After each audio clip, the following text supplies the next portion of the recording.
Yo, this is Conan. You're listening to World of Wrestling Podcast with Tax and Rich. Boom. Hello, everybody. Welcome to the World of Wrestling Podcast. My name is Rich, and as always, I'm joined by my good buddy, Tax Williams. Heyo. I changed the intro because I listened to some of the pod's intros this week. I was like, I use the same tone of voice every time. I'm going to start doing different tones of voices. Or instead of that, should we do, well, instead of different tones of voices, should we do doing different voices? Yeah, absolutely. I mean, just any variation to keep something about this fucking awful series of Raws we've had to watch recently interesting. I mean, the good thing is, and we will try and get to it at some point, well, I'd more rather talk about anything else than this shit episode of Monday Night Raw. At least we get some really illogical booking decisions in this episode. We've been building for Cesaro and Jack Swagger for 8 weeks to really do something great at Mania. Oh, we're not going to do that. Oh my God, the Shield, they've been battling with the Wyatts. What are they going to do? Look at all these great tag teams. Hang on, Kane's here. Who else could come out and possibly help? Oh, we'll get to that because it looks like we've got to that stage where we're nearing WrestleMania and they've gone, oh fuck, we don't have a card. We don't have a card. Who haven't we used and who is available? And then, and of course, the thing I love the most about this run up to Mania, not only do we get the Andre the Giant Battle Royal, Memorial Battle Royal. Get it right. Oh, sorry. Well, the only person I wanted in this Battle Royal was Arnie. And he's not even allowed because Hogan no-sold it, as we'll get to later. Is there room for 2 more of us in the Battle Royal? And Hulk was like, don't steal my fucking thunder, mate. This isn't Thunder in Paradise. So we are doing something or other episode of our Daniel Bryan to WrestleMania 30 series. Haven't stuck on a name. And not even haven't kept track of how many we've done. It's got to that point, chaps. So this is WWE Raw, March the 24th, 2014, 3 weeks before WrestleMania 30, and we are in this kind of death trap quagmire of they don't want to do anything because WrestleMania is in 3 weeks and they have no idea what they should be building to apart from a few bits here and there. And we've got lots of quite a lot of talented people, and we've got to have a wrestling show. So what are we gonna do? Oh, so we're building the story to Daniel Bryan, right? Yeah.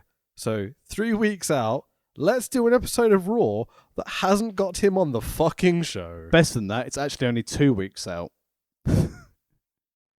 I mean, there's 2 more episodes of Raw, then it's WrestleMania. No, there's right? one, isn't there? Because it's the 31st of March is the next episode, and then we go straight into Mania. Just double checking. Wow. I fucking hope so. Yeah, there's 1 more episode of Raw, and then it's WrestleMania. So the penultimate... They don't have Dragon on the show! He wins the main event, for fuck's sake! Whoa, spoilers. And the good thing is, they announced later that the main event for next week's Raw is what would have been the Mania main event had Dragon not got involved. They're giving us Big Dave and Randy next week on free TV. But Rich, don't worry, because some of the logical booking that we see this week on Raw will have had a knock-on effect from Friday Night SmackDown, pre-recorded on the Tuesday night. What happened on SmackDown last week? Well, the latest stop on the road to WrestleMania saw John Cena's continued struggle against the intimidation of the Wyatt family, a pre-Andre the Giant Memorial Battle Royal free-for-all, and a WWE Tag Team Title #1 Contenders match that transformed... Hold up. What's Andre the Giant Memorial Battle Royal free-for-all? I will get there, don't you worry. Okay, all right, please continue. Stole the thunder. So we'll go back to that point. A pre-Andre the Giant Memorial Battle Royal free-for-all and a WWE Tag Team Title #1 Contenders match that transformed into an all-out assault on the Hounds of Justice. Ladies and gentlemen, this is SmackDown, taped on the 18th of March, but shown on the 21st of March on the Sci-Fi Network. It was 2 hours and did a TV 1.9 rating. Oh, Rich. Last time we saw our hero, Daniel Bryan, he had Stephanie creaming her pants as her husband beat the shit out of him. And the director of operations, the company's house favourite director demon, Kane, came out with a pre-written statement from Triple H expressing regret at being forced to take matters into his own hands against Dragon. And he shared his hope that the universe of the WWE variety understood there must be respect for his authority. Hey, you know who we haven't seen on Raw for a while? It's Summer Rae and Fandango. Or Fandango. Well, it was difficult for the notes. Fernando versus Fandango. Oh, Jesus Christ. Fandango got a roll up for a quick 1, 2, 3. El Torito and Summer Rae were doing a lot of, I can only call it flirting on the outside of the ring. Leading up to the Andre Battle Royal, there was a one-on-one match between Dolph Ziggler and Damien Sandow to prove who could also still be in the Battle Royal, even though they're both in the Battle Royal match, to prove they deserve to be in the Battle Royal match, which Ziggler won with a famouser. Now, here's something that will set the tone for Mania 30, which we'll cover in a few weeks. There was a fatal four-way tag team showdown ordered by the Authority. It was Dean Ambrose and Seth Rollins of the Shield, the Real Americans, Rybaxel, and 3MB, all battling in a fatal four-way tag match to determine the number one contenders for the tag titles to go against the Usos. Well, this makes sense. We've got a tag teams, and we're going to see who wins to go for the belts at Mania. This is logical, almost. Well, don't worry. Before a winner could be, anyone could win, Kane came out with the New Age Outlaws. Hang on a minute, they're not in this match. And then the New Age Outlaws attacked the Shield with Kane, and then all the other heel teams attacked the Shield. Brilliant. So it was a no contest. And would you believe it? Later in the night, Kane turned around and was like, I've planned the entire thing. What a surprise. So, Ryback and the Real Americans were awarded tag title matches to congratulate them for their involvement. And 3MB got put in the Andre Battle Royal to congratulate them. But interestingly, nothing for the Outlaws. I wonder. Foreshadowing. Hey, you know who we need in the Andre the Giant Memorial Battle Royal? His son, the Big Show. Well, he was a guest on Miz TV. Big Show was the odds-on favourite. It's like from dredge to dredge. Well, not only this, because he was supposed to be interviewing the Big Show on Miz TV. Well, what a surprise. The Miz didn't keep to his word and brought out Titus, Kofi, Bertie River, Big E, Cody, Mark Henry, Goldust, and Sheamus. Big E, the Intercontinental Champion, coming out this Andre segment. Interesting. But anyway, we'll get there. Everyone was going over why they felt they would win the Battle Royal. Miz said he was going to be better than all of them. And then he booked, can he do that, Joey? An unofficial SmackDown Battle Royal between all these people watching on the outside. Miz and Sheamus were the final, Big Show and Sheamus were the final two, but Miz ran in the ring, turning out that he was actually in the Battle Royal to be thrown out by everyone. Oh, that's a shame. It's when we could talk about stuff like this that I kind of regret that we don't have video podcasting, because I can imagine your facial expression is great. It's just like, what? Why? What's this? What's the point in this? Why does anyone enjoy this? There you go. There's my facial expressions verbalized. The Intercontinental Champion, our reigning, defending Intercontinental Champion, had a match with Bertie River. You know Bertie River, who's lost everything, including to Sin Cara. Well, Big E ran into the ring post, and Big E beat him. So keep your champions looking strong going into Mania. Wait, you said Big E beat him? No, sorry, Bertie River beat Big E. What? Yep. Because Big E ran into the ring post? Yeah. Oh, this fucking company, Jesus Christ. Well, you know how much we hate Jay, Bill and Cole on commentary? Don't worry. AJ Lee joined them for the next match. And it was a match which showed a great tag team contest between Summer Rae and Natalya teaming together to take on the Bellas. Now, quickly I throw this out there. You know Summer Rae, she's a heel, right? I think it's Summer, but yeah. Oh, sorry. Summer Rae. She's a heel, right? Yeah. Natty, face. So they're tagging together to take on the Bellas. Of course they are. Um, Who are faces but get booed. And in the Battle of Total Divas, the Bellas won. And then, don't worry, it's time for our main event. Now, this main event, you've probably not seen it before, Rich. So it's a good thing we might get a chance to see it again in this episode of Raw, because our main event is John Cena versus Luke Harper, which in fairness... I noticed this one. Yeah, it's on this show as well. Which in fairness, I love Brody, and I think he always gets good work out of John Cena, so I didn't mind watching this. But would you believe it? Oh, dear. Wyatt interference. Attitude adjustments for the victory. Rowan and Bray stormed the ring, but John Cena escaped. So he didn't get triple teamed. So just to give you the summary overview, Fernando with Diego and El Torito beat Fandango with Summer Rae in 4 minutes. Dolph Ziggler beat Sandow in 6 minutes. The Shield got beat up after 13 minutes with no winner. Bertie River beat Big E after 2 minutes and 55 seconds. Mate. 2 minutes to bury your IC champ. Yeah, okay, brilliant. Bella's beat Natty and Summer Rae in 2 minutes. And John Cena beat Luke Harper after just under 6 minutes. And that takes us nicely into Monday. The brave Sir John ran away. Yeah. No, the sensible Sir John ran away. And that takes us into Monday Night Raw. But, Rich, it's getting cold outside, isn't it? It's getting chilly. Sure. Yeah. So, you know what? Give us your fucking money. You know that's the part of the podcast that we all know and love. I walked to pick up my daughter today from school in my World of Wrestling podcast hoodie. It's very toasty I'm warm. legit wearing mine right now. Not even a shill. Legit. It's so comfy. It's my favorite hoodie. I wear it all the time. With gas and electricity prices so high, don't turn it on. Buy our stuff. Head to amazon.co.uk, search World of Wrestling Podcast, buy our stuff, and help us fund an exciting project in the new year. That was like rebel against your government. Buy our hoodie. I love it. That's awesome.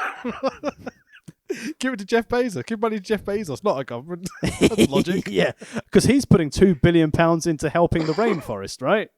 Because I don't know. That's eliminating his carbon footprint for sending himself into space, which I'm certainly sure is not helping him be carbon zero. It's like net zero. I'd like to send Jeff Bezos into space without the rocket. You know? Hey, he allows me to get my World of Wrestling Podcast t-shirt delivered next day on Prime. Sure. Don't mug him off. And then Mate, before we get onto Raw, AEW. I love Miro. The first thing he did was launching Orange Cassidy over his head, and I chuckled to myself and was like, oh, I'm going to get Miro versus Dragon. Hell yeah. Yeah, AEW's great.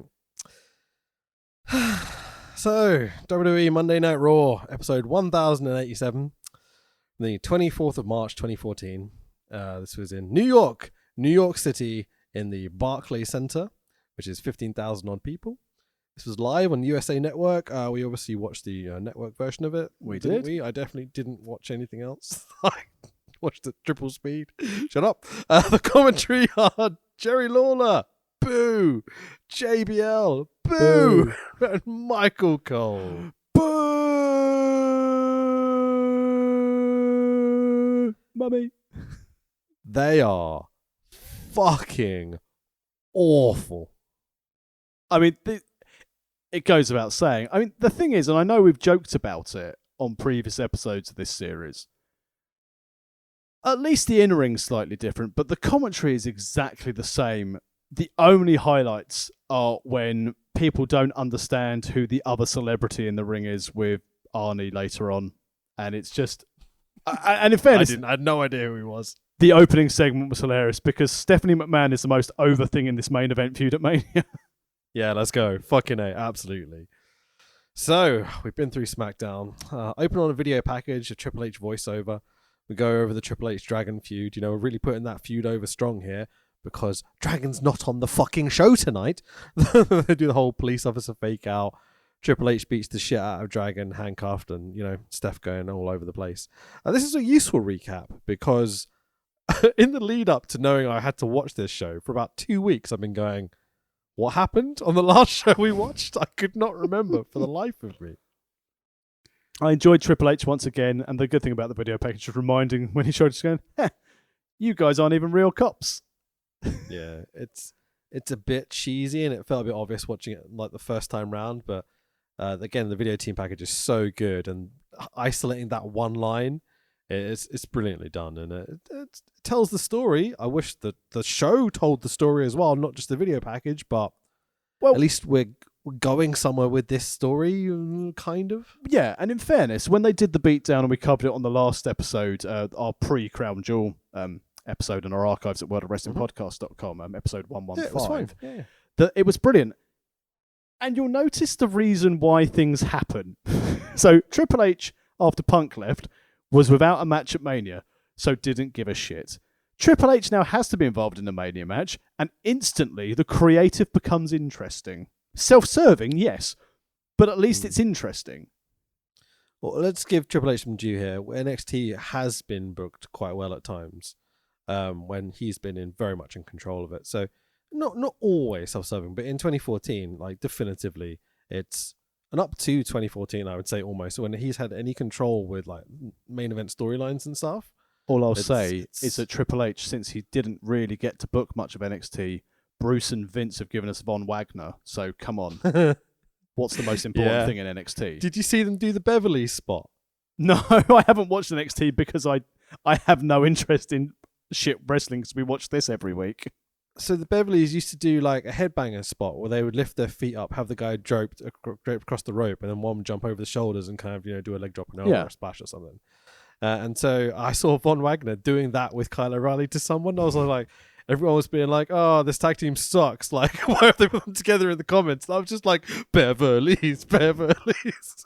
I am enjoying the general hatred at the moment for Von Wagner, and they're a bit like some people I've seen post online like, what would you rather do when your contract's up in a month's time? Team with Von Wagner or go and reform Redragon? It's like, first of all, or Red Dragon, whatever you want to call them. I'm not I haven't really followed their work as a tag team, but I guarantee all the people tweeting about it haven't either because they're smart, maybe smart so-and-sos. And also, I sit and think to myself, Kyle O'Reilly should be fucking grateful he's teaming with Von Wagner. Kyle O'Reilly's very talented. Oh no, he really is. But Von Wagner, he's from the nutsack of a Beverly. So come on, let's go. Still not wearing purple and silver, by the way, and still hasn't got the music. So I'm there. I'm in for the journey. Von Wagner for life, but and you know full well when he's called up to the main roster, it should be called Wagner. A Wagner painful. Wheel. That's good. Wagner Beverly? I'm pretty sure to show my... Bo Wagner? Sounds a bit like Boner. Yes. I'm pretty sure as well, and some listeners may understand this pop culture... Well, I say pop culture reference, a very hidden pop culture reference. Wagner was also a terrible old man singer who once entered the X Factor. Yep. That is a fact. Thank you very much for your pop reference there, Dax. I'm modern. I've heard of the Little Mix. I love the way you had to preface it. Like, I know the pop references. That was great.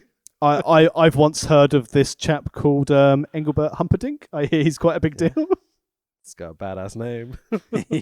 he wrestles in NXT. You may as well with a name like that. So there again, there's absolutely no intro music, no pyro, no nothing. Camera pans across the crowd in practical silence. Great way to start the show. Justin Roberts goes, "Here's one of the principal owners of the WWE, Stephanie McMahon." I popped. I don't think anyone else did. Steph tells us Dragon won't be here tonight. Boo. CM Punk. Mate, you just described the entire show. Yep.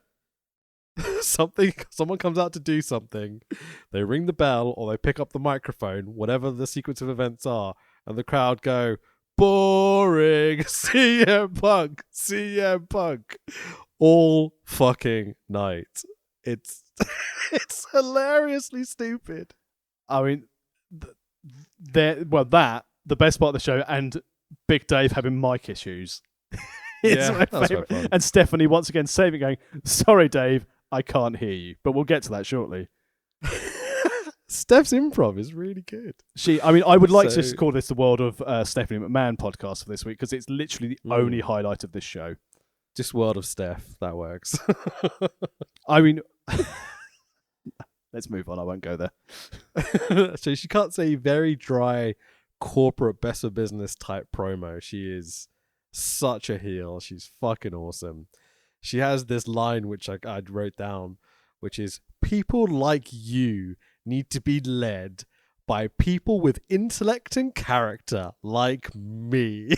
It's like, oh, you're such a twat. It's great. As opposed to WrestleMania 19, where Triple H in his main event match saying, people like you shouldn't have this title match. Like, at least Steph has modernized it and understood like the cultural reference of things now. Yeah, a different use of the term, that's for sure. Immediate CM Punk chants. Steph tries to power through, but the chants are so loud. We're in New York. The crowd's pretty rowdy. Steph puts over that Triple H will kill Dragon at Mania and become the new WWE World Heavyweight Champion, which brings out our current WWE World Heavyweight Champion, Randy Orton. Orton's opening line, right? Remember, wrestling's all about conflict and about story. Oh, yes.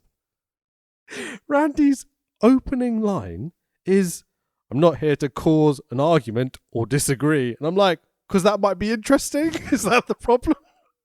Because he doesn't know how.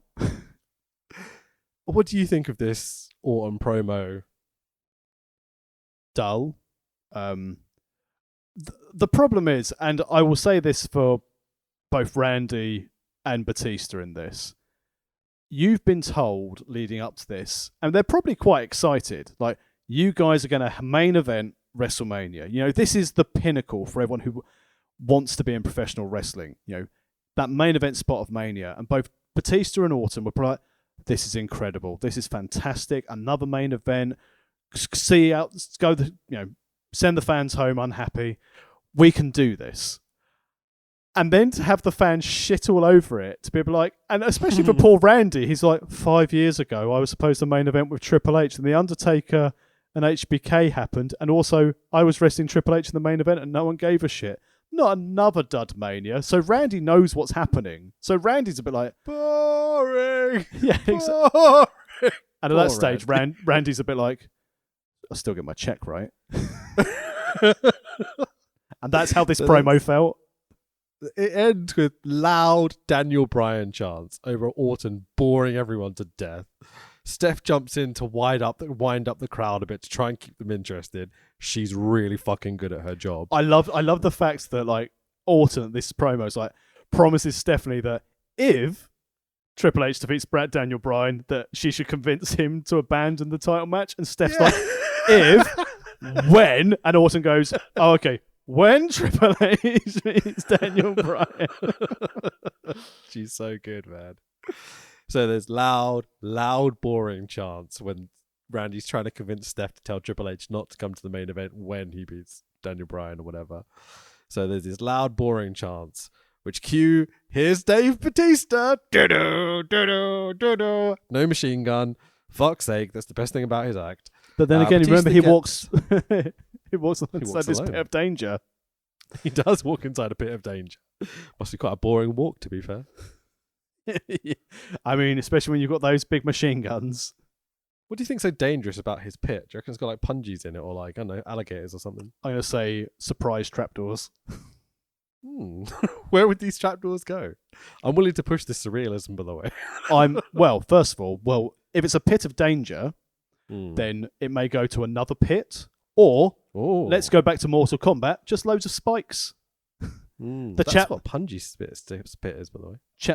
I was just thinking more the chat popping up in the corner of the screen going, Toasty! What? From Mortal Kombat, you do the uppercut, the little picture that comes up in the corner. Yeah. Did I mention Wagner was once in X Factor? I know stuff. He was, indeed. He was Brazilian, wasn't he? Or was he Portuguese? No idea, but then I just remembered X Factor. I remembered Albert X-Pac and fucking just You're messing with the X Factor. I got everything I ever wanted, and I'll never give it back. I fucking hate Uncle Cracker. the segments where they do like live bits in New York, where they're outside and like Xbox in his full gear. He like looks a bit silly outside of a wrestling ring. Oh, if only they still had WWF New York. Do you ever go? No, but I remember you said you did, didn't you? Yeah. That's where I had my embarrassing story with Tommy Dreamer. You know, where I stepped in front of like, you know, a physically disabled kid to be like, "Can I have an autograph?" Tommy went, "No." I was like, "Yeah, probably right thing to do, Tommy." There you go. Tommy Dreamer, I didn't always realise, known by for the way, right I'm not a opinion of cunt. things. Yeah, I mean, yeah. Just to clarify, I didn't know there was a physically disabled kid behind me. Let's just throw that out there. And also, I was Tommy focused Dreamer on the didn't pro know that wrestler. Ric Flair accosted a woman, so it's all right for what he says. So I think it's fine. Stop being so serious. Like, we know he's a cunt. Like, But he never wanted to win the ECW title. Bullshit. I never want to win the belt, Paul. I don't want to be the main flag bearer of the company. Fuck off, Dreamer. But anyway, let's get to the good part of this promo. But, yeah. Fair enough. Batista goes, "You're looking at the next WWE World Heavyweight Championship." I'm like, "Yep, of course you are." And then his mic starts to cut out, and it's absolutely brilliant because he's just like, "Hello, I am Batista." Basically, Dave was on Skype. It's so funny because someone from production, you can hear them throwing in another mic into the ring. Steph goes, "Dave, use that mic." Dave uses the same mic he was using earlier until Steph's like, "For fuck's sake, Dave." Goes and grabs the mic and gives it to Big Dave. So funny. She's like, "These fucking imbecile meathead wrestlers, take this fucking microphone." Oh, good God. It's funny shit, man. I mean, Batista goes on and on. You go on. Sorry. Oh no, I was going to say, you know, it would then led to another 5 minutes of drone from Batista, which I preferred the broken mic. All right, let's analyze it. So Batista goes on and on as the fans shit all over this segment. Batista goes, "Steph's been drooled on before. She's been drooled on a lot." I'm like, right. So is he insinuating sex? Right? I mean, so drool? Dave Batista drools on people and calls that sex. Is that what we're saying? Poor Melina. It's just like just drooling on them like a fucking dog. Oh, I just finished. It's like, that's the worst innuendo I've ever heard. I suspect Steph's been drooled on before. Like, oh, it's not nice. It's not a great term to use. Drool. Imagine drooling on someone as you're fucking them. Like, oh, I'm going to drool on you. Sexy. My missus is here. Nandy. If I drooled on you while we were fucking, would that be sexy? To quote, "That's disgusting." Thank you. That's all I need to know. Batista cut a shitty promo where he said Steph's been drooled on before. And apparently that was an innuendo. Louder? Oh, thank you. I love you. And because of promise never to drool on you. because of her participation in the podcast, why not shill her awesome hoodies through her business again to keep yourself warm at Christmas? Where do people buy your merch? Squishykitty.com. Spell it. S.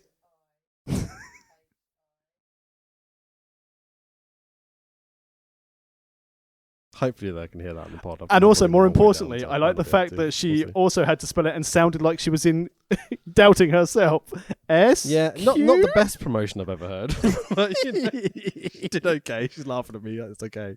Right. So Steph clocks Batista. Oh, she mate. slaps him so fucking stiff, knocking his sunglasses off, which both corpses, Dave and Randy, at the same time. It's fucking hilarious. Randy Orton's reaction is the best thing of this entire show. He genuinely looks like he's about to have a heart attack laughing so much. It's like falling over. I mean, again, I know it was like probably over exaggerated, but and it's just how he looked at Dave and was like, that must have really hurt. Their responses, their reactions, sorry, to Steph just smacking Dave Bautista across the face hard as she fucking can. I do not think this was planned. I think Steph was like, hey, fuck you, and just took matters into her own hands and just clocked Batista as hard as she could. The best thing as well, you could tell the so mindset. The mindset of Dave Bautista, because in that split second after she did it, he looked like he was going to go for her before he then realised it's his mate's wife. Yeah, exactly. Oh, so good. Like proper send for the man moment, because both Randy and Dave are pissing themselves laughing as Steph leaves the ring. Batista gives Randy a spear for good measure. Like, no one really cares about that. Steph slapped Batista. It was awesome. And the instant replay they showed afterwards was hilarious as well. Dave, if I just wallop, I mean, genuinely, we don't say you should go back and watch any episode of Raw. Just go back and watch this for the slap and put it on repeat, and it'll be the best Raw programming you've seen in years. Yeah, absolutely. Just throw it out there. I had a flu last week, so I got really, really snotty on the podcast. It was gross. I'm feeling a bit better, but I've got the occasional cough, so apologies for that. I'm glad you are feeling better. And did it ruin your Halloween? Yeah, we spent it indoors. Shit. That's Pretty rubbish. Yeah, well. Tax. Rich. I feel like we should go get Tom. Wow. It's amazing. It's lovely to have a throwback into our back catalogue where we did one of our specials with one of our special guests, Tom. Scooby-Doo will be here tonight. Oh Hooray! my God, a real wrestler. Also, we've got Cena and Harper, so rematch from SmackDown. Arnie Hogan and their mate will be here tonight to promote a film. No idea who the mate was. I don't do films. You know I don't know who this is. I'm not even convinced he's a film star or whatever, but whatever. Brock and Taker will also be here tonight. Cool. They both have to get separate planes to get here. Yeah, not on separate planes, separate flight paths. Oh, sorry, my mistake. It's a duck pond situation. Chaos Flippers. Hang on, wait a second. Isn't that the name of the Jericho's mates tag team in AEW? The Chaos Flippers. Oh, nice. Our Serpentico off of the Chaos Flippers. The first match of the night is a WWE Intercontinental #1 contendership fatal 4-way match of Christian versus Bertie of the River, Dolph Zigglypoop, and Sheamus. So, hang on, Rich, you haven't said this. The IC belt, you'd assume the #1 contender for the IC belt, we're 2 weeks from Mania, it's going to be defended tomorrow night on Main Event on the WWE Network. It's great, isn't it? So, Intercontinental Champ Big E is at ringside.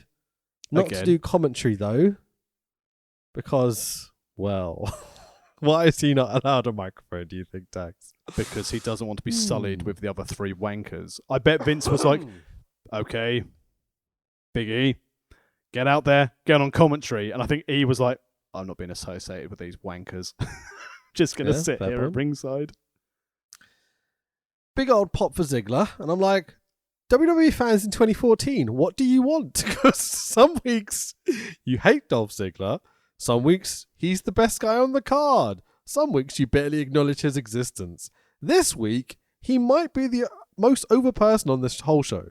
He's here to show the world. He's here to show the world. Come on. Bring it on. What? It's weird. Right, so it's a shame. Is he from the area? He's not a New Yorker, is he? No, he's a Florida boy, isn't he? Something like that. He's definitely not a New Yorker. Yeah. They probably appreciate him for his bumping and his Wish version of HBK bumping. Yeah. Chants and pops for Ziggler. They absolutely fucking love him. Make a little noise. Ziggler does the X Factor off the top rope to Sheamus. Nice one. What? That was out of nowhere almost.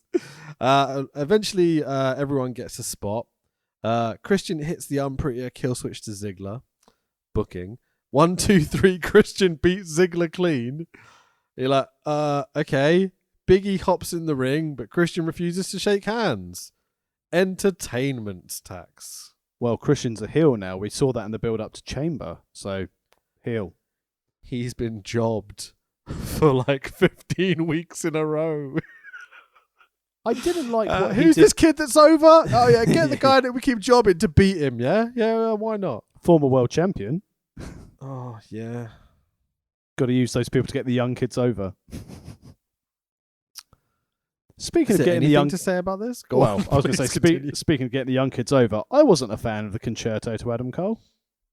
No, it felt unnecessary. I like that their heels aren't just, I like their baby faces aren't just like little pussies or whatever, and I like that he's going for some revenge. Not sure the concerto to a knocked out human being was the way to go.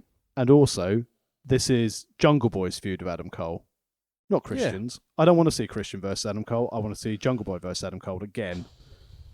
It does feel like they've shoehorned Christian into AEW. Very much so.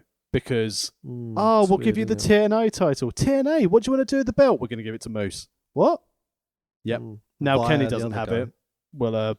We'll get Josh Alexander to beat him, and then we'll give it to Yeah, Moose. okay. Great. He doesn't Yeah, fit. He doesn't fit there. At least Matt Hardy is like semi-manager, semi-wrestler, and I don't mind that. But Christian with Jurassic Express, like Paul Marco's stunt, is like sat there going, "I'm the third guy." Yeah. Yeah, and think about all the stuff you do in Marco, Like Christian's is I like the idea of, in a more general sense, of having vets around, like to do work, like how New Japan used the home team guys, you know what I mean? Yeah. Like they're there, they help get the young guys over, they help train the young guys, they give their experience, whatever. Like that's important. They should not be main eventing and all this sort of shit. And I understand there's all that story with the comeback and the neck injury and everything else with Christian.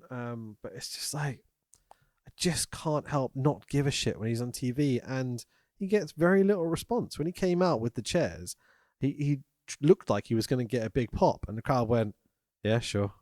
This is the bit where you pretend to hit him in the head with the chair, right? Cool, okay, great." Do you think That he was got it. signed purely because they could, rather than because there was actually a purpose for it? Do you think Tony Khan's done a lot of things right, but something inside, like, it's 50-50, isn't it? Some of the things he does is great, like the whole handling of John Moxley's thing, the return of CM Punk, some of the stuff that he's done, the suspension of like Max Caster and Sammy Guevara when they've done dubious things in their past or present. That's all been handled quite nicely, but there's an element of pettiness sometimes out of Tony Khan, and I wonder if the Christian signing was part of, and I also wonder if the Christian signing was very much, right, we need some names, and then it was like, oh, Sugar, Dragon, and Tommy End, and Punk are all available. Fuck. And we've got Andrade now as well.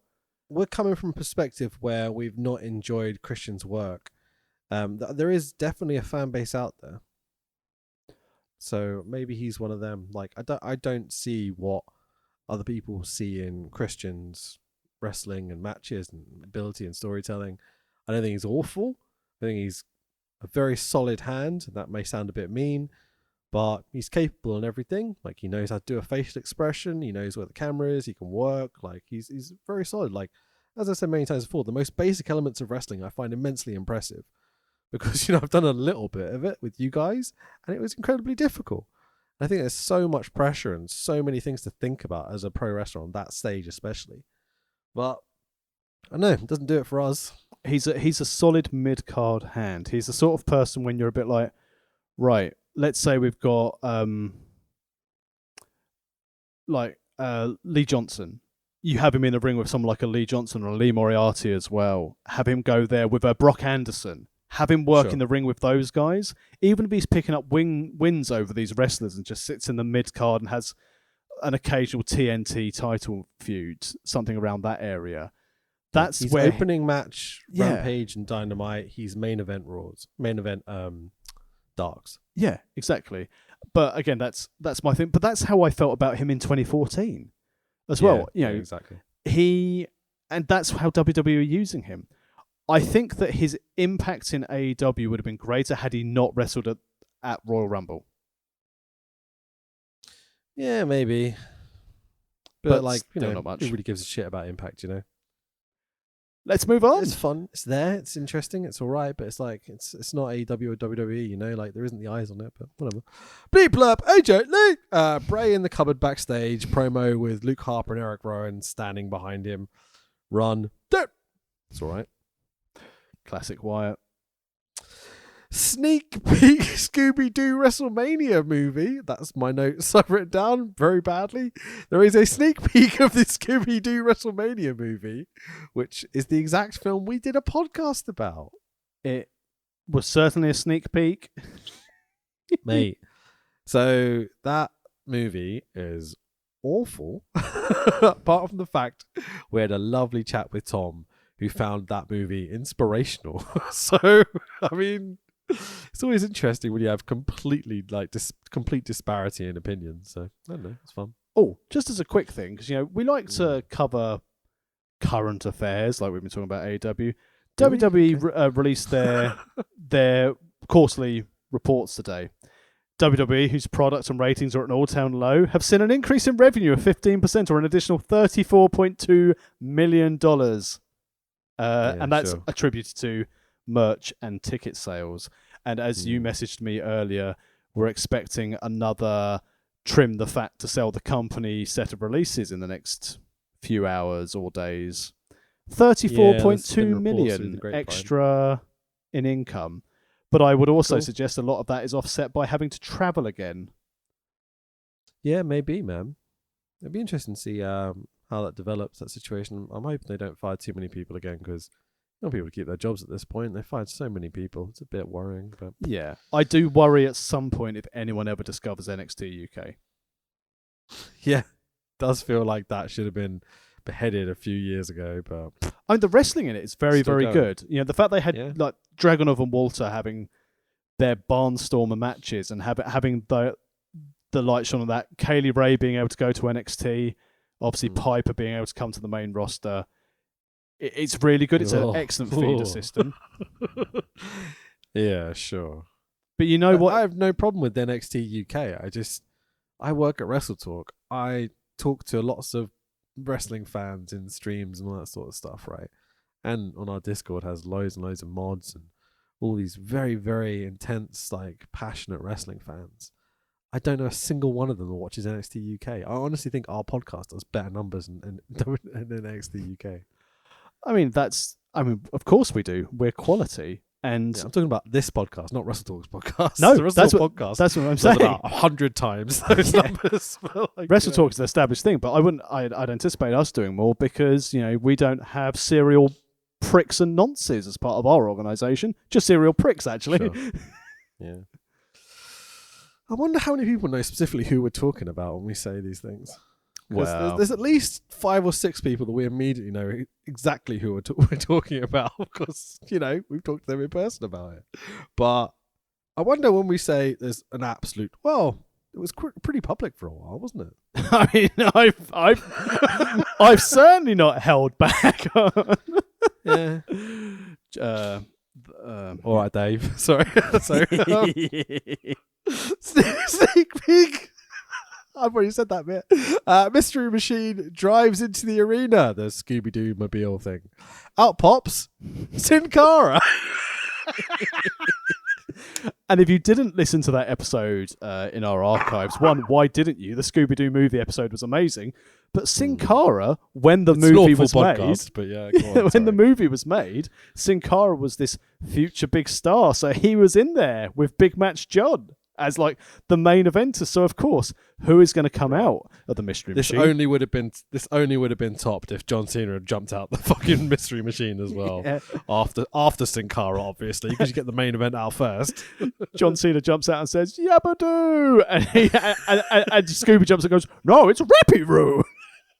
Rabadabadoo. That's Fred Flintstone, isn't it? Anyway, so out pops Sin Cara from the Mystery Machine, and we're like, what the fuck? And then a fucking fairy pops out as well. Like, what the fuck is this? Sin Cara's fetishes happening in the Mystery Machine. He'd been drooling all over Scooby at the back. Drool all over the shop. Love it. I mean, the van's covered in it, The amount of drool over that Mystery Machine. Jesus, if Wilma was in there. Oh no, she's also the Flintstones. Velma, that's where I was going. Sorry, Tom. Does she hang out with Wagner? Is that what? Don't know where I'm going with this. It's getting a bit too weird. So there's a person in a Scooby-Doo outfit, like a mascot outfit. It's proper furry levels. It's, Zack Ryder. It might have been. Could have been literally anyone. It's probably Sin Cara. Like the actual one. The original one, yeah. Mysterious Mystico Sin Cara Jr. the third. Exactly. Who is now Mystico again, I think? It's good when he can reclaim what was once his. What happened to the other Mystico then? Mystico 2? He left. Where's he gone? So Mysterious buggered off. I don't know where he's buggered off to, Mystico disappeared. So Mysterious Jr. was allowed to therefore reclaim Mystico. So he's back in the comic books. Oh, God. I had it figured out at one point. I explained it on a podcast. And they've all swapped names again. I'm like, these fucking bastards, stop. Cue the shitty yellow and purple mood lighting. You didn't even do the great Jerry Lawler commentary part.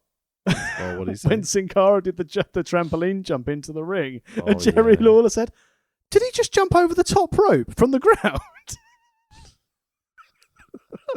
I love how the other commentators no-sold it. Yeah. This mood lighting, dude. The yellow and purple, like it's the mystery machine. Oh, spooky. Babe.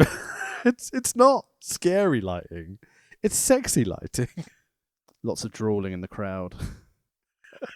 They weren't saying boo. They were going buh.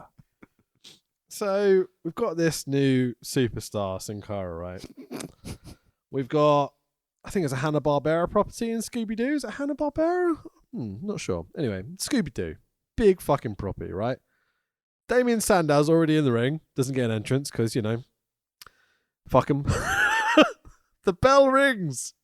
And it's Damien Sandow versus Sin Cara with a furry. CM Punk chants Swanton Bomb, what? By Sin Cara for the 1, 2, 3. Holy shit, that was fast. The winner is Sin Hunikarana, who then shouted out Zoinks! Scooby-Doo style. Have you got a match time on this? Oh, I do. Hang on, let me scroll down in my notes. I would take a bet it's under 60 seconds. Oh, very close. 1 minute, 10 seconds.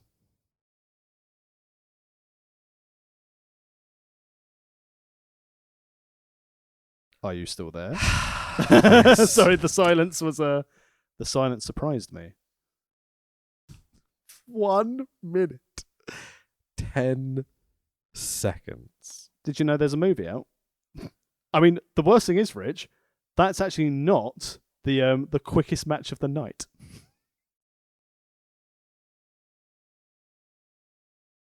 Just need to take a moment to thank our sponsor. Is it the next one? Is that the quickest one? It is. So we get some SmackDown recaps. We've been over that. Next up is a tag team match of Curtis Axel and Ryback. Rublexel versus Los Matadores of Diego and Fernandinho with El Torito.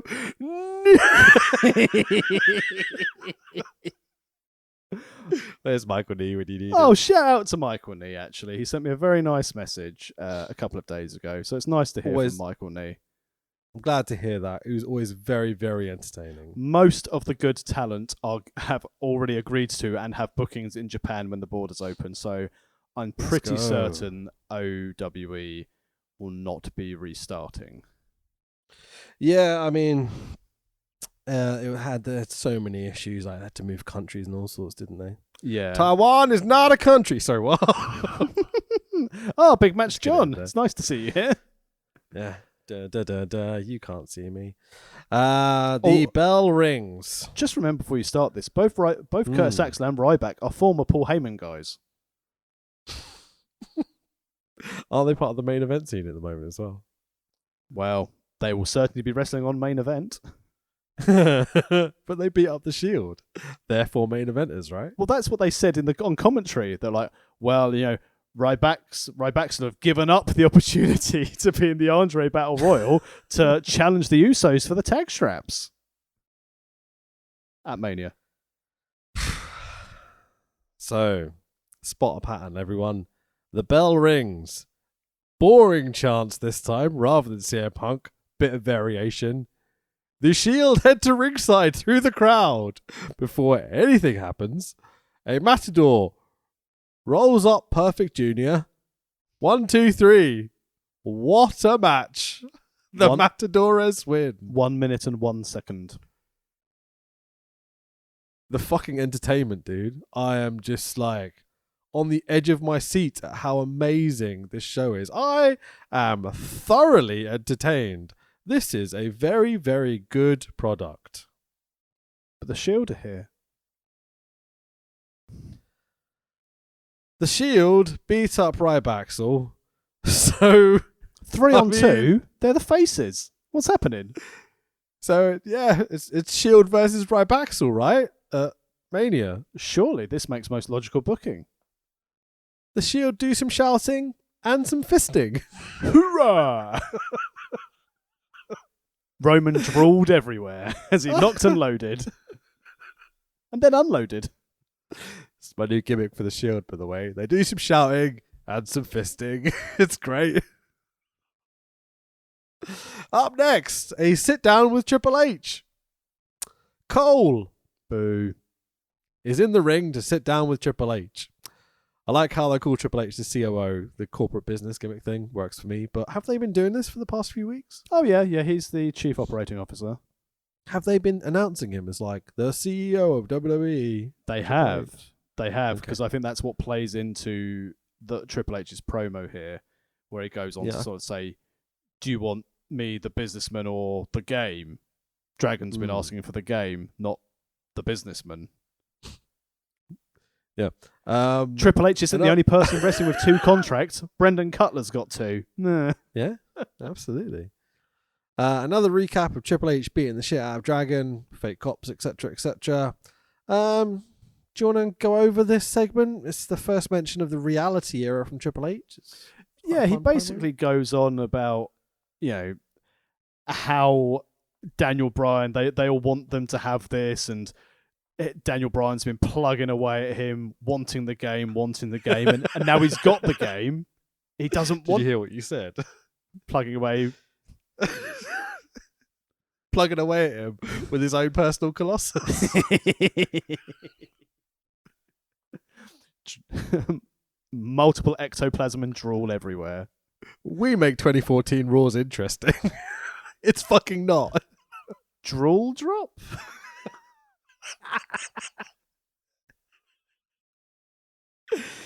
Oh, fucking hell. Please continue. Sorry, I just went to give a shit in, But basically, interviewing the game the first time in the ring, Cole's basically treading carefully. He's not going to go for all of the answers. Basically, Triple H is still angry that Daniel Bryan forced him to accept his Mania challenge. Sprang up from his chair and sort of his fury against the WWE Universe, blaming them for everything. He vowed to start a reality era when he ends Daniel Bryan's Cinderella story. Cinderella? So that's the Italian Cinderella. Really? That's what the little mouse calls Cinderella in the movie. Cinderella? Oh, really? Yeah. Well, he vows to end Daniel Bryan's Mouse Cinderella story, and the Yes movement itself is en route to reclaiming, he's on his own route to reclaim the WWE World's Heavyweight Championship. So basically, shitting on the fans for wanting Dragon to be in the main event, putting himself over, and that was pretty much it. It was similar to what I'm doing here. It was a lot of words with not any substance.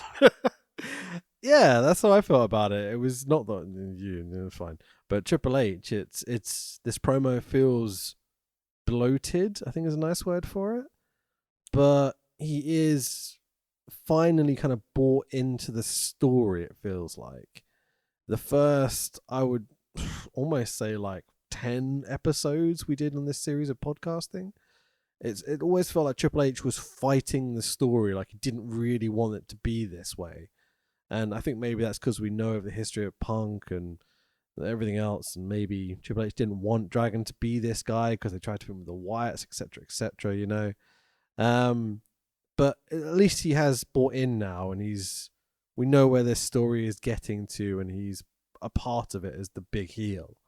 It's the one thing I would say positive about this, in terms of what Triple H can do, is that good heels lie and make it sound like they're completely convinced by it. You know, like they think it's fact, but really it's all bollocks. Triple H is a very good heel. Definitely. And also, he believes a lot of what he says. He doesn't think Dragon should be there. So it really, really adds to it. And at least he makes us think that he believes it, you know? And as you said, and as we mentioned at the start of the pod, it's very much beneficial to Dragon to have a Triple H in this role to actually make people care. Because if it was just Dragon shoehorned into this main event story of Batista and Randy, no one would give a shit, because they'd just be a case of, we want Dragon to win. Whereas now they're like, right, we want to stick it to the Authority, and then the added bonus is he's going to get the belt after a shitty match, and we're going to get to see Dragon twice at Mania. Yeah. It feels like they're in recovery a little bit, and this is an okay way of getting there, I guess. It is interesting, because I'd completely forgotten already, and we've been covering this this series for quite a while now, that when we first started looking at this, Dragon was feuding with Wyatt after just cheating, infiltrating the Wyatt family and getting out, and then he lost at Rumble to Bray to keep him strong for Big Match John. And now we're here. We're here! Yeah. Yeah, it's taken a bit of time, but we're getting there. It would have been nice to have Dragon on the show to actually be a part of this story, but hopefully next week and, WrestleMania. We'll see. A way, though, I don't mind him not being here, because it sells the beatdown. It would the violence behind it makes good sense. Although I do suspect, and I could be wrong, because I can't remember if it was the week after Mania or a week before Mania, this is when he was off getting married.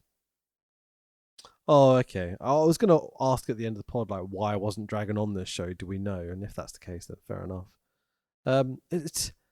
It's with all these shows in 2014, there's very, very little I really care about. Like, Cena's been okay here and there. Cesaro, Big E, even bits of Swagger's been all right. I guess Brock and Taker has been kind of somewhat interesting and had some funny moments to it. Beyond that, and Steph cutting a good promo now and again, any positive I'm taking from these shows is because Bryan Danielson, Daniel Bryan, it has a moment and it is somewhat fun or interesting, or there's a great match, Not having him on this show, like, leaves me very needy for something to make this show interesting. Oh, I've just checked. It was actually the week after Mania that they got married, so there's no reason why Dragon wasn't on the show other than selling injuries, or probably on a massive stag. Yeah, maybe. So, next up, we've got a recap of the Goldust Fandango Cody Sunny Ray thing from last week. Oh, wasn't this like a thingy of the week, or like a sponsored flashback? And I haven't got it anywhere in my notes, but something just springs up that it was something like the Slam 7 thing of the week. Probably. Colgate GTX Skittles Slam of the Week, something like that. Of Fandango with Summer Day versus Cody Rhodes with Goldust. During the start of this match, what the fuck are the commentary talking about? Not this match. I was listening to them going, okay, I've almost managed to block them out most of this show. But during this match, they are just so impossible to block out. I was just like, they're so annoying. What the fuck are they going on about? They're just arguing between each other. Like, no one gives a shit about what's happening in the ring. And they're not talking about the stories of WrestleMania. They're just having random fucking arguments between the three of them. And it's just like, this is intolerable. Like, just shut the fuck up. It's absolute bullshit. And to be fair, though, they have as much interest in this match as I did. Yeah. There is one bit that popped me. Now, I'm not sure it would have popped you, but you might have caught it because it's from a Rocky film. But King goes, I want to date Summer Way. And JBL goes, that could be lethal. As in, King, you might die if you end up dating her. And then King goes, if she dies, she dies. I was just like, holy shit. It's a well funny line. I mean, was that rehearsed? Maybe that's the reason why they didn't talk about the match, because they needed to get that line set up. Yeah, it felt completely alien to the rest of the conversation. But just like King's response to immediately like turn it on its head and be like, it could be lethal from JBL. Be like, King, you might die if you're with her. And he's like, if she dies, she dies. It's fucking great. Anyway, some Rocky, but whatever. Goldust dances with Sonny Slay at ringside. She seems to hurt her ankle. Disaster kick by Cody. 1, 2, 3. The winner is Cody. So I think this is meant to be like a big distraction spot. I didn't see Fandango actually get distracted. No, because the camera was cut away, and they're still trying to play up on the couple of weeks ago where Sunny Days got knocked off the ring apron and Cody caught her. She looked infatuated. He seemed disinterested. JBL does a "she's a heel, she broke her heel" line on commentary. Cole goes, "That is so bad. In fact, that was really bad." And my question is, Cole, have you never heard yourself talk? You don't get to criticize that line. You say shit like, excuse the pun, but Riddle has to watch out for the riddle of someone else. You fucking numpty. But it's boss time. Jesus, the 3 most dangerous letters in the WWE. It's vintage. Fucking Cole.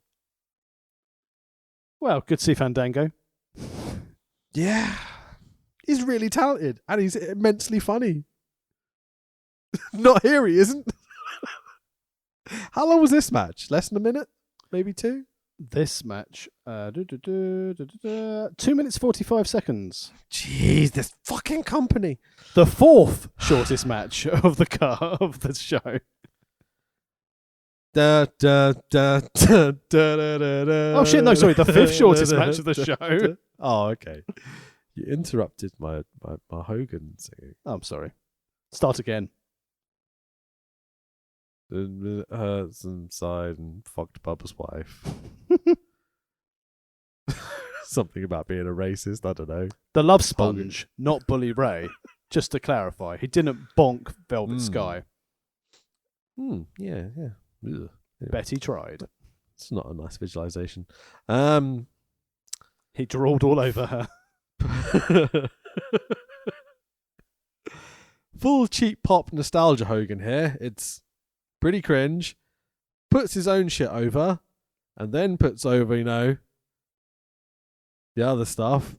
Arnie and his pal from their movie are here to put over Sabotage. Yes, go on the Beastie Let's Boys. go. And then also the cover by Cancer Bats was also very good as well. It was. That was a fucking banger. Yeah. Nice big pop for Arnie in New York. Fair play. Joe's also there. Oh, is that the other guy? Joe Is that his name? Manganiello. Oh, cool. Mangiello.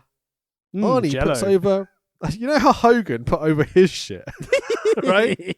Arnie grabs the mic and goes, "My favourite wrestler, Bruno Sammartino, who I inducted in the Hall of Fame." I'm like, Arnie knows how to work better than Hogan does. Also, Arnie sporting what can be described as a wonderful skater wallet chain. Oh, on his ring delightful. and on his Love it. suit. Pop punk Arnie. Yeah, I'm in. Arnie gets a lot of cheers and stuff in New York. Arnie's pal, what's his name? Joe Mangello. Joe Mangello gets completely booed out the building. Absolute bants. New York's great. Really funny.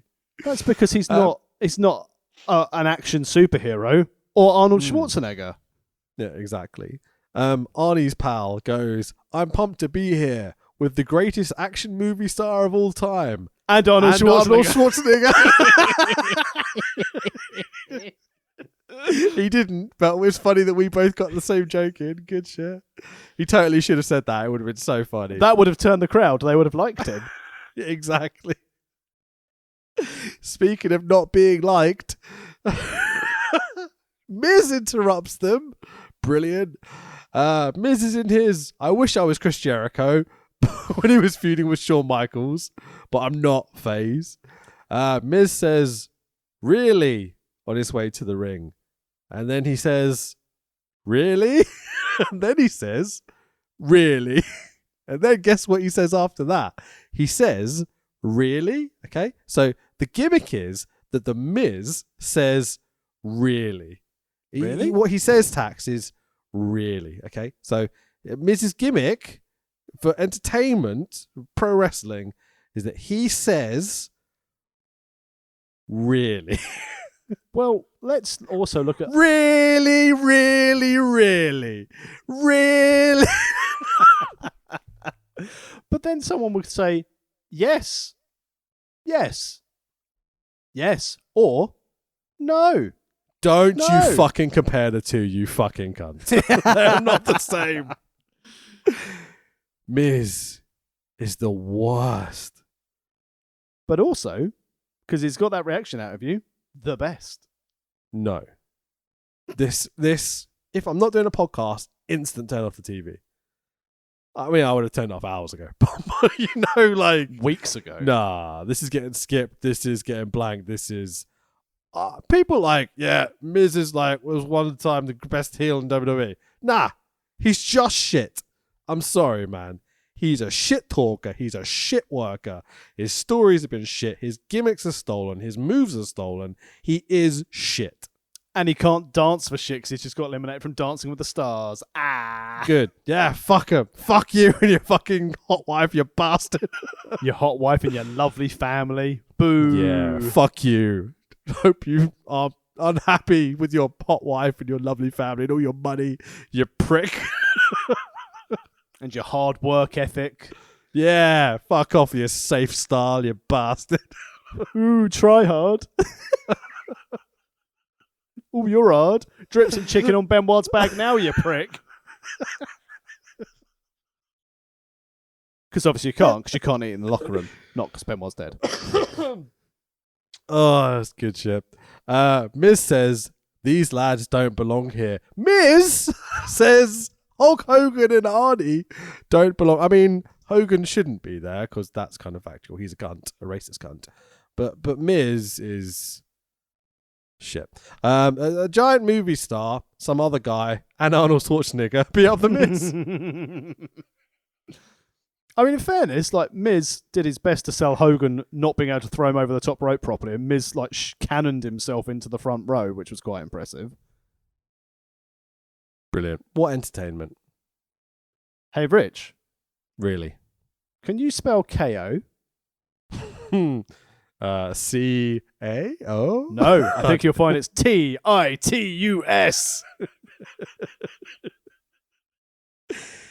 So the next match is The Big Show versus Titus O'Neil. Get ready, everyone, for some entertainment. Now, don't worry about it. Dude, hold on. WrestleMania is in 3 fucking weeks. What's this shit? We mentioned it in SmackDown. 2 weeks. We mentioned it on SmackDown. They're in the Andre pre-Battle Royal. And it's also a rematch from the St. Patrick's Day episode of Monday Night Raw that we covered a few weeks ago. Factual. So the bell rings. CM Punk. CM Punk. Show beats up Titus to CM Punk chants. They don't do a single fucking wrestling move. Show punches Titus. 1, 2, 3, and the winner is the Big Show. They didn't do a wrestling move, Tax. What is this shit? Still longer than the Scooby-Doo match and the Los Matadores versus Ryback's match combined at 2 minutes and 22 seconds. They didn't do a wrestling move in a wrestling match. Yeah, working safe, working smart. got WrestleMania Battle Royal to keep fit for. Think of the payday. This is club, kick, ropes, club, kick, stomp, stomp, club, kick, punch, 1, 2, 3. Worst, one of the worst matches I've ever seen. match. This is, you know how people complain about the golden era of being like boring punch, kick, struggle in the corner type thing. Like this is worse. This is dog shit. Absolutely. Literally -5 stars. This match. It's fucking awful. But it's kind of we're rewarded here by a bit of like, you know, Bit of softcore with Steph and Triple H backstage. It's fucking ace. Oh yeah. Sorry, did you want to talk about Titus and Show more? No. To put it Are bluntly. you sure? No. We could talk about it a lot more. So Steph touches up Triple H backstage. It's great. It's just Camera. dribbling everywhere, drooling everywhere. Not dribbling. It's even worse. Triple H is the personal colossus we all need, I think, in this case. So they're just like fondling each other, right? The camera pans back and the Shield is standing next to them in the same room. And I'm like, so this is a cuckold scene? Is that what we're doing? Yeah. Oh, sorry, I'm late for the bukkake. What's happened? This is fucking hilarious. Off screen, you hear So, Roman like- go, hooah! Just hear this. Oh, the boogeyman's here. Mate, it's so funny. Like, they get away with, like, the whole, oh, look, this person's walked into shot because it's pro wrestling. But the way they did this sequence, it was like, oh, it's worse than, like, 90s softcore porn, dude. It's so funny. Oh, Stephanie, I'm here to fix your fridge. Why are you wearing the hazmat vest? No reason. Let me just get my wrench. Oh, fucking great. Hi, we're the Shield. Sexy, talk about Triple H that way? hard, irresistible, long-dicked sons of guns. Hey. I forgot that was a gimmick we did. Thank you very much.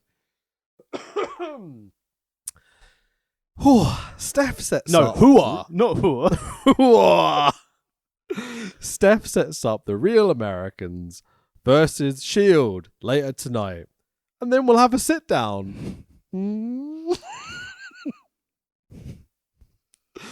Roman goes, yeah, we will. Believe that. I mean, it's good that, like, 7 years later, Roman's quite good now.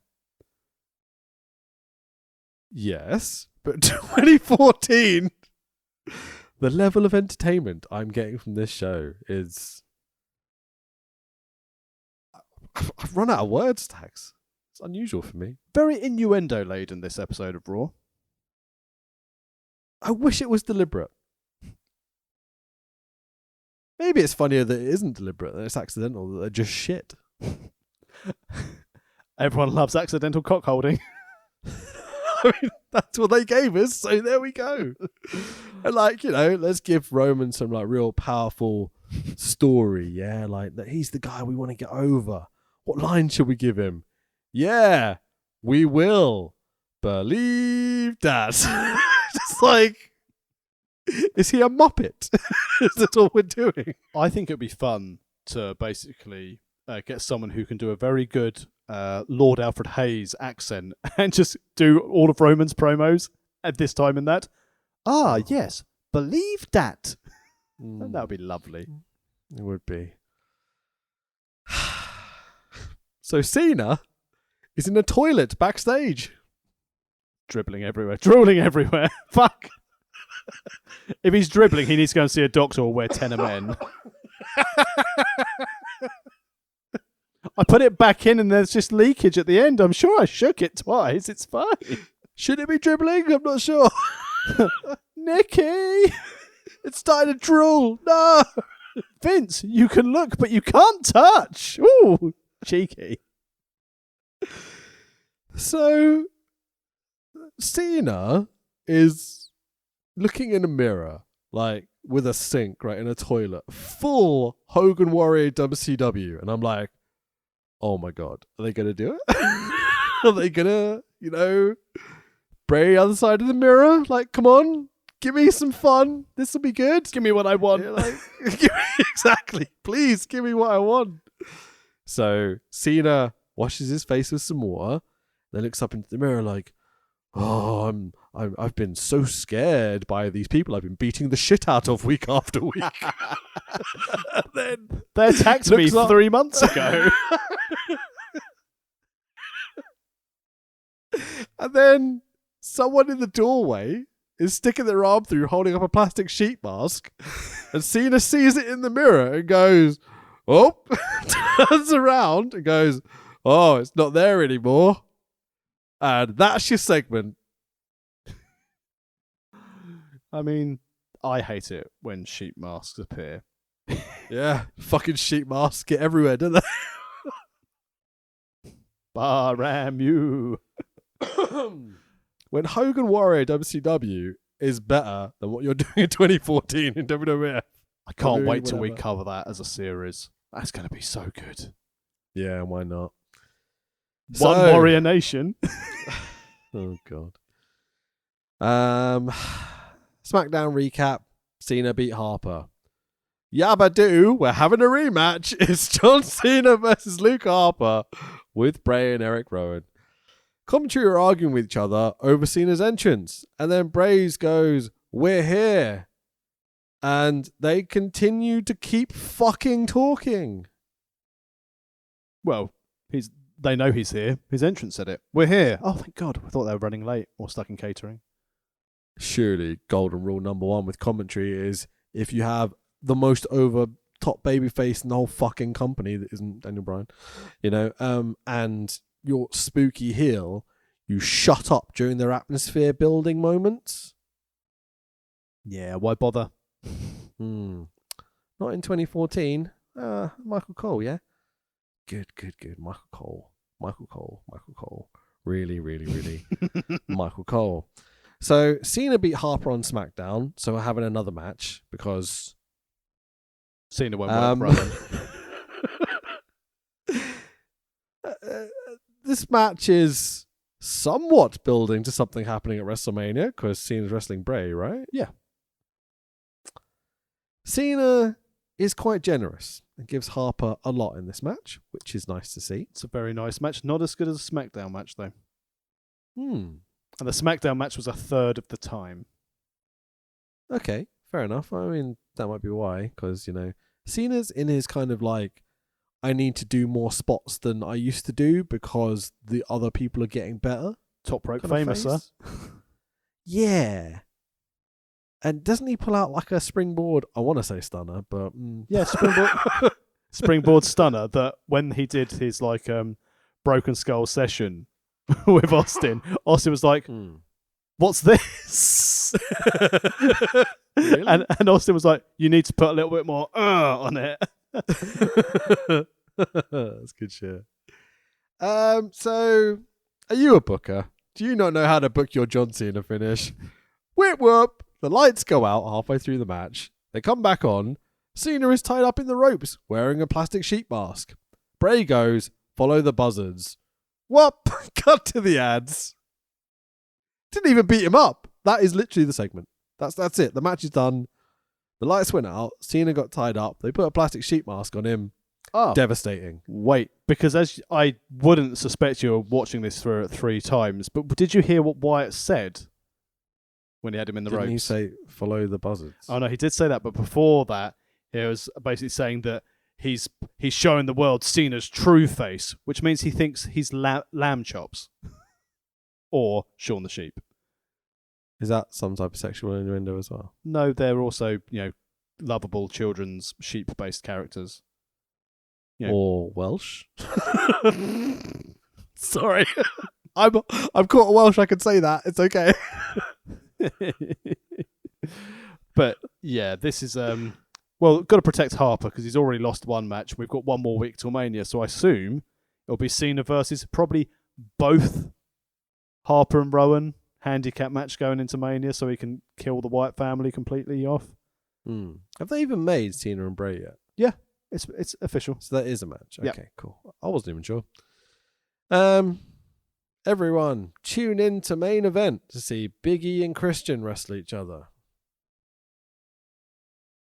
Somebody call my mama. It's WWE Divas title match of AJ Lee with Tamina. AJ Lee is the current champion, apparently. We've barely fucking seen her recently. Versus Naomi, who is with Cameron. She got some drool in her eye. That's why she got the eye patch. How much? You're kind of like a history buff. You do Warhammer type things and stuff, so you know who Napoleon is, right? Yes. Napoleon's jacket, the emblem he has on it. Yeah. Naomi has that over her eye. Yeah. Um. Because she's Napoleon Bonaparte.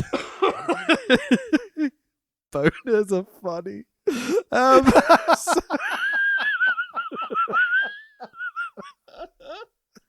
I mean, that's what Raw's done to us. Just a simple one line like, boners are very funny. They're pretty highbrow humour. Oh, God. So, Naomi has an eye patch. Can anyone remember why? Do you remember why? No. I can't remember why. The bell. Apparently, this is the story, but they don't talk about it or put it over because they're fucking idiots. The bell rings. Oh, spot the format. AJ Lee bails out the ring. Count out. What a dickhead heel champion. Not even wrestling the one-eyed dancer. There's a dick joke there as well. Vicky Guerrero. No, Brodus Clay's not there. Oh, that's breaking me. So AJ Lee goes to bail out. Sorry, AJ Lee goes to bail out up the ramp because she ain't fucking wrestling for these idiots. Fair play to her. And Vicky Guerrero with a microphone comes out and starts to cut a promo. But firstly, she's the authority figure apparently. Can she do that, Joey? Can she make matches? Well, she's the general manager of SmackDown. Is she? I haven't watched SmackDown. I have no fucking clue. No, she's she's the GM of SmackDown. Okay. She is, and the backstory is AJ Lee's been saying some very bad things, saying that she's a terrible GM, and AJ was a better general manager when she was the general manager of Monday Night Raw. There was one great callback here. Did you catch it? Remind me. So Vicky's cutting her promo. Oh, stole my boyfriend. Yeah. And I was like, oh, that's so great. Like going back to that storyline. Oh, so funny. Vicky tells us that the women's strap will be defended in a clusterfuck. Hang on, my notes say the Vicky Guerrero Divas Championship Invitational Touring Cup trophy. Clusterfuck. So they bring out the entire women's roster one at a time. And then Vicky cackles and goes, "You're going to be wrestling this lot." And Tamina. All these wrestlers. You're going to be wrestling at WrestleMania for the bell. Oh, and Tamina. Yeah, which I think is a real slap in the face when she'd brought out like Eva Marie and Rosa Mendez as well. It's great stuff, man. So, I don't know about you, but I can't wait to see the amazing psychology this 20-person clusterfuck's going to bring at WrestleMania. Loads of drooling from the fans. Does Kid Rock accompany this match by playing music? Oh, I don't know. I think it's a different one. But I do remember him was it So Hot that he played down to the ring? No idea. I just remember. You look like a devil, but you smell like sex. Ba, ba, ba, ba, ba, ba, ba. I can tell you're trouble, but you drool a lot. No one wants to hear this, Tax. I'm sorry. Everyone loves it. Everyone loves Kid Rock. They watch WWE. Kid Rock and Limp Bizkit. By the way, I'm enjoying the new Limp Bizkit album. Is Pete in the Wrestle Talk offices enjoying the new Limp Bizkit album? I'm happy that's made its way to our podcast. That's so funny. I was there as he was filming that, being like, "Don't film me, don't film me. No, I don't like it." Just put your Wes Borland mask on to make sure they don't know it's you. Yeah, I mean, I've got one of those. I grew up in the 90s. Big dumb face. Yeah, women's wrestling in WWE in 2014. It's a fucking disgrace. Blah, blah, blah. Replay from last Tuesday. And I was like, wait, hang on. What was last Tuesday? Main event. All right. Taker appeared on Main Event, apparently. What the fuck? Behind Paul Heyman. Taker then choked Heyman and cut a little promo on Brock. Tell your client that I've got a massive boner. Sex is funny. Hall of Fame announcement. Say hello to the bad guy, man. Meng's not there. It's Razor. One of my all-time favorites. Big Scott Hall, the Big Razor Ramon. No one deserves it more, in my opinion. I mean, the first ever 4-time IC champ, the ladder match at WrestleMania 10, even Heyman said at the promo, they had an amazing ladder match, and we still talk about it now, 27 years later. The coolest professional wrestler that has ever lived? Zap Brannigan. Man. Definitely man. A recap of Batista talking about drool sex. They also replay Steph's slap to Batista, so I'm okay with this bit.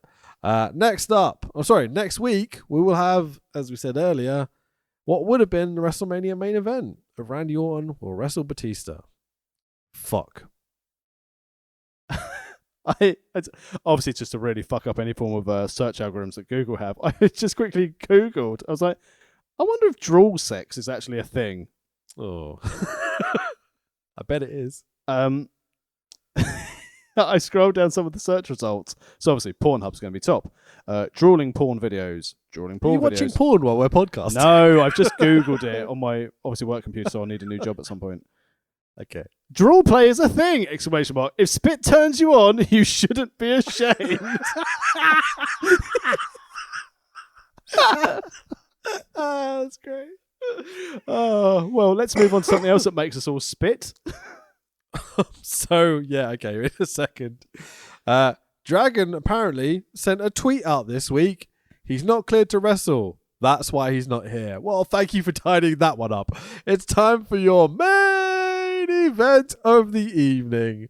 A tag team match of The Shield, Dean Ambrose and Seth Rollins, with Roman Reigns versus the Real Americanos of Cesaro and Jack Swiggerino, with casual racist Seb Coulter. Yeah, good old Seb. We the peepholes. It's become a lot less racist in the last few weeks, and it's kind of making it a bit boring. Yeah. I wonder if there were complaints about the signs, because when we first started doing this series, the signs were definitely of a view. He may as well have walked out with big swash stickers on billboards, mate. Or a Hulkamania t-shirt. Yeah, fucking A, let's go. So we get a replay of Kane and some other lads beating up the Shield on SmackDown earlier this week. The Shield jumped Cesaro and Swagger on the ramp to get this kick started. Off we go. Good wrestlers doing fun things. Almost zero interesting tag psychology in this match. It's not a tag match, it's a tag match. No tag ropes. FTR would be really upset. Yeah, there's 4 people wrestling. They're not wrestling a tag match. No, very much in it for themselves.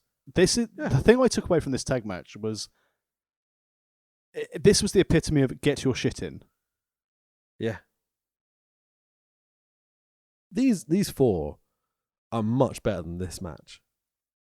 Good thing that 7 years later, 2 of these people were in one of the main build matches at WrestleMania. Took them 7 years to get Cesaro into a singles match at Mania from this point, when Cesaro was clearly outstanding. Yeah, I mean, he's the draw in every one of these matches. Seth is very good as well, I would say, in terms of spotcology and such, you know what I mean? Yeah. And then the Lunatic Fringe is there, which I believe is a hairdresser's in Canterbury. It is. Yeah, it absolutely is. On the corner of St. Margaret Street, I believe. Yeah, that's the one. So Rollins and Swagger do some spots. Rollins gives Swagger the stomp. 1, 2, 3. And I'm like, wait, that's the finish? Did they not know it was a tag match? Hoorah! It's weird. Like literally, there's no tag psychology going into that finish. It just ends up with Rollins and Swagger in the ring, and they're wrestling for like a minute or so, and then they do the stomp, and I was expecting someone to dive in, break it up, and go into the finish, and it was like, no, we don't do tag psychology. We're just gonna finish. Like, you've got Seth Rollins, right, who was tagging with Jimmy Jacobs for years in ROH leading up to this, who's been in the Shield with spots with the Wyatts and all sorts, like doing lots of tag stuff. You've got Cesaro, who's part of the Kings of fucking Wrestling, right?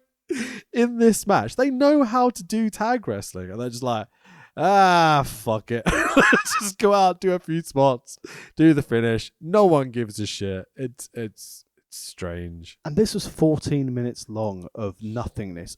The thing is that there were some good, like you said, like Cesaro, all four of these guys, in fairness, like Swagger upped his game in this as well because of, based on association of who he was with. But 14 minutes to do a lot to do nothing. It's incredible. Yeah. So the real story comes at the end of this match. The Shield powerbomb Cesaro through the announce table. Shield bomb. Hooah. But here comes boring Kane with now boring old Outlaws to make a WrestleMania match, Tax. And Hey, what Rich. WrestleMania match do they make? Well, very quickly, the Outlaws, the degenerates that they are, now in corporate suits. And per Kane's orders, the director of baristas at Costa, Kane orders at WrestleMania, it'll be the Hounds of Justice versus all those people the Shield have been feuding with. Kane and the, checks notes, New Age Outlaws? ? Holy disappointment, Batman. The Shield have been feuding with the Wyatts for like 15 fucking weeks leading into this WrestleMania. The Shield are going to be wrestling Kane and the Old Age Outlaws at WrestleMania. And Harper and Rowan are sat there and just going, just give us two of the three at Mania and let Bray wrestle John and just, oh, fudge. Yeah. This is one of those who booked this shit moments, Well, this is Triple H giving his mates a payday. Yeah. Yeah, absolutely. Because the fact that the Usos, they've rewarded Ryback and they've rewarded the Real Americans with a title match, but they've just put Cesaro for a fucking table. Let's go 3-on-3, get the Real Americans with Kane, actually have part of the feud. So I look forward to next week, the Outlaws probably beating up Ambrose or Rollins.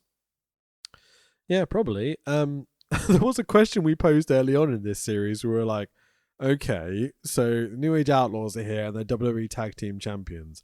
Are they going to last to WrestleMania? Apparently they do. So there we go. Long-term booking, eh? And then I'm having horrible nightmares of remembering how shit this match was without even seeing it. I'm so worried about Mania 30. I didn't...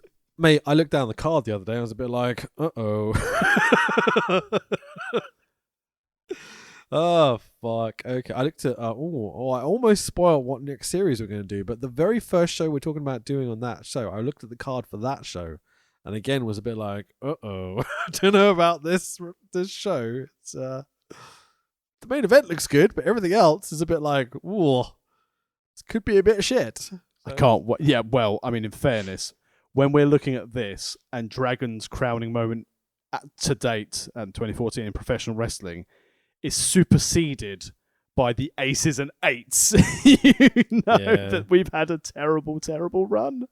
Yeah, absolutely, man. So, moving on to our main event segment of the evening, because, WWE love to do this. Brock and Heyman come out.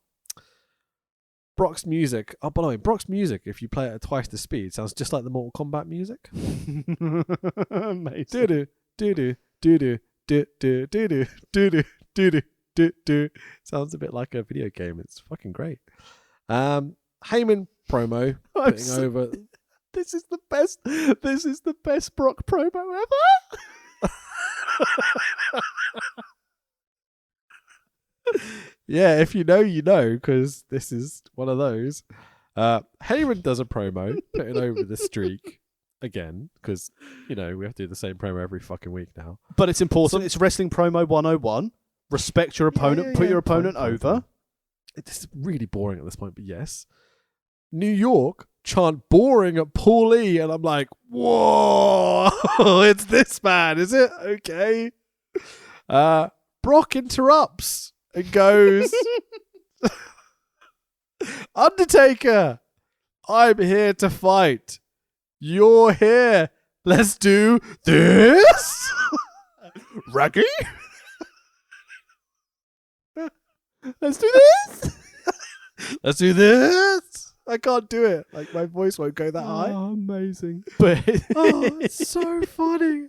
He goes bright purple. It's just like, yes. I mean, I would never laugh about this to Brock Lesnar to his face, but it was the best. It's so nice to know that even like the toughest people on the planet have those horrible moments, even in their 30s, when all of a sudden their voice goes like this. Let's do it. It's like a crow. Oh, it's so great. So we kick in the UV lights. Here come the druids. Oh, Sin Cara's lighting's back. A coffin gets rolled out to ringside. Brock kicks the coffin like he's knocking on a door. It's really funny. He goes like, doop, doop. Then 10 steps back and goes, oh, no one's answering the door. Quick, throw the parcel over the fence.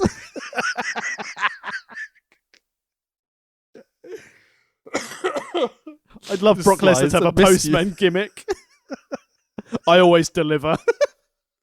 Oh, it's fucking so funny. So he goes back and knocks on the door a few more times. It's fucking better than my delivery guy. No, Paul, they're definitely not. Yeah. Bork lifts the lid. It's an empty coffin. What kind of game is this? Me not young buck? What happened? Yeah. Brock wards off the druids, and Brock closes the lid. And I'm like, I smell some Paul Daniels, David Copperfield shit brewing. This is gonna look, be it's funny. Debbie McGee. What's Debbie McGee doing on Raw? Fucking A. Have I told you about the time I was on stage with Paul Daniels? No, and that's better than Raw, so let's do this. All right, it's not that interesting. So we were at Edinburgh Comedy Festival, and Paul Daniels was doing a show. My dad was like, let's go see Paul Daniels. It was just me and my dad just kind of going to Edinburgh Comedy for a bit. And it was a good time, and we did lots of silly comedy shows and stuff. We're fans of comedy, so it's all good. So we go and see Paul Daniels, and we're like, nothing else to do. It's Saturday afternoon, matinee, you know. And so Paul Daniels picks me out and goes, hey, come up on stage. And I'm like, fuck no. I'm kind of forced to, and I'm like, all right, fine, okay. And so, you know, he does the trick where he takes the cotton wool balls and it like shocks the electric chair sort of thing. You know the one? Yeah. And so I get up on stage. Paul Daniels grabs my arm like harder than anyone ever has before. And he's like, do what I tell you. And I'm like, okay. Cheers, mate. Like he's proper just full on aggro. Like, you do what I fucking tell you. Otherwise, I'm going to go kick your ass sort of thing. Not in that many words, but he was very, very aggressive. Like he was like, you will play along. I'm like, all right, yeah, no problem. Like telling him like, yeah, it's fine. I'll play along. It's okay. I think it was maybe 14 at this point. And, you know, I look like a fucking grebo. I don't know why he picked me out. Like, if anyone's going to rebel, it would have been a kid that looked like me. Were you in a Cradle of Filth hoodie or a Smells Like Children hoodie? What was, I think a Billabong hoodie probably at the time. Oh, there you go. That's not grebo Probably. enough if it's not a band hoodie. Either Yeah. Manson or Cradle of Filth or Coal Chamber. What are you doing with your life? Trench coat, though. Oh, well, there you go, yeah. Full Kevin Smith, you know. Like, Grebo with funds. yeah, well, not like an army jacket, you know what I mean? Like 15 quid off the market. Couldn't head down to Don't Indoor put Market one. in Canterbury and get your band t-shirts. Or Third Eye if you wanted the cheap ones. No, I was in London at the time, so you don't get there cheap you go. t-shirts in London, so there you go. Anyway, so we're on stage, and he brings over the box of cotton wool, and he's doing the whole spiel to the audience. Like, I'm just going to spoil the trick because fuck it, who cares about magic? And then Paul Daniels comes over to me and he lifts up the tissue box to show the cotton wool to me.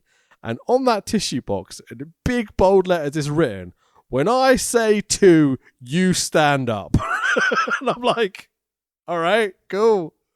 So he goes to do the whole cotton wool. Oh, these things are electric. And then he goes, 1, 2. When he says 2, I stand up and the crowd goes, ah, it's so funny. And that's the magic of Paul Daniels. I mean, part of me was hoping that story would be more fun. He's just a prick and a very bad magician, apparently, because it's not magic. Although Not even Edinburgh, trickery. if you ever have the opportunity to go, I went probably about 8-9 years ago and I got to see Mick Foley do stand-up there. Cool.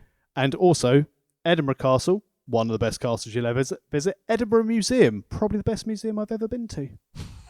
The World of Wrestling Podcast tourist information segment.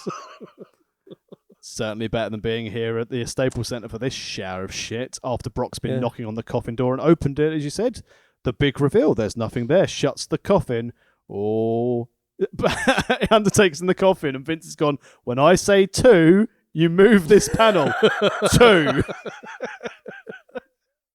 I'd love it if Brock went and opened the coffin again and Taker wasn't there again. What? Or the best bit would have been if like Brock had gone to open the coffin, right, and Taker's still there, kind of crawling out the bottom section halfway, like, oh no, I've been caught in the act.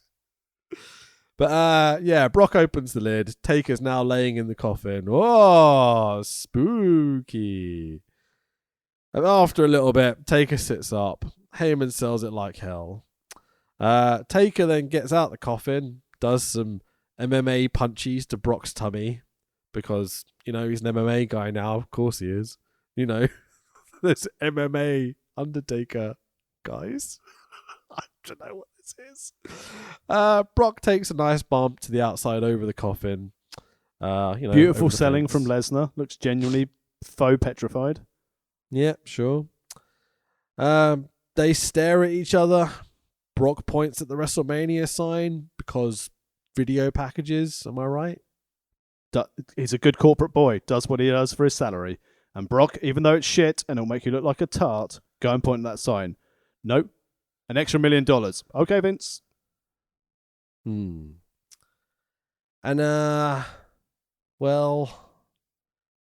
this show was a shit sandwich. Steph slap, though. It saved it from being 0 cornflakes to 1 cornflake on that slap alone. Yeah. The weird thing, the feeling I had coming out after watching this show was I have zero hope that next week's going to be any better, which is the hardest part. What, the hardest part of the ring? But it's the go-home show to WrestleMania. And I'm just convinced it's going to be shit. Like, it shouldn't be. It should be one of the best Manias of the year, right? Telling all the stories and doing all the big last setups and... Exactly. We're going to get to see the Outlaws and Kane go against the Shield. What's not to be excited about? Brock won't turn up because he's already been at Raw this week, so he certainly won't be there next week. So Paul Heyman will cut another streak promo. Big E and Christian would have wrestled on main event, and there'll be more shenanigans for the Andre Battle Royal. AJ will do something. And as I said, it's probably going to be Cena versus Rowan or Cena versus Rowan and Harper. I don't know. With shit shenanigans. Daniel Bryan, I would like to hope, would be finishing the show, standing on a turnbuckle, pointing, interfering in the main, because it will be Big Dave versus Randy, the go-home show of Mania, giving away your main event for free on free TV 6 days before Mania. Clever idea. Rich, this run of shows has been fucking dire.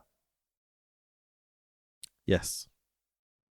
I'm so excited to finish this series.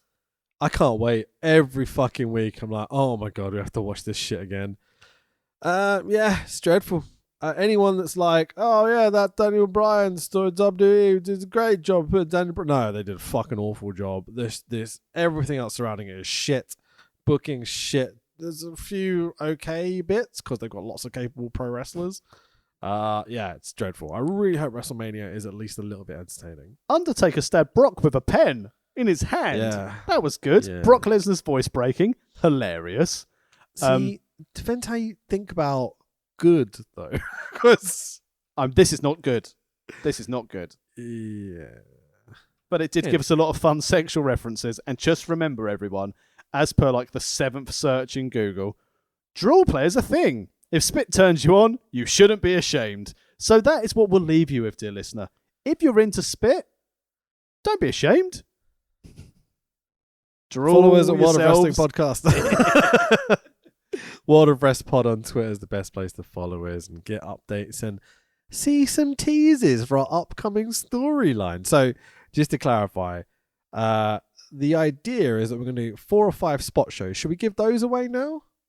That'll be fun. Yeah, because then people might come back to not hear the same shit episode of Raw next week. hey, we're funny at least. We're entertaining. I swear to God. If we're not, then what's the point of listening to us? Hang on. Where's my schedule? Schedule. It's here somewhere. There we go. Right.